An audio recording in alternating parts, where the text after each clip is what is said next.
आपण बनवणार आहोत हरभऱ्याची उसळ.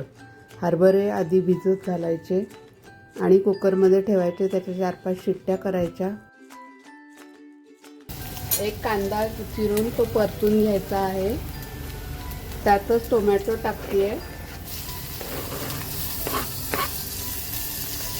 टोमॅटो पण व्यवस्थित परतून घेऊन त्यात मग 1 चमचा आलं लसूण पेस्ट टाकली आहे.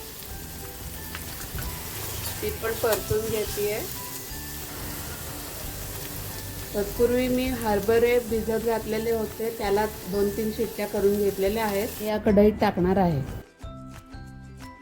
थोडीशी हळद, 2 चमचे तिखट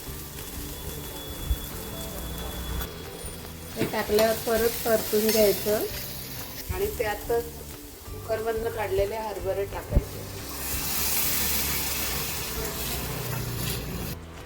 त्यात साधारण आवडीप्रमाणे मीठ टाकायचं. चविष्ट उसळ तयार आहे.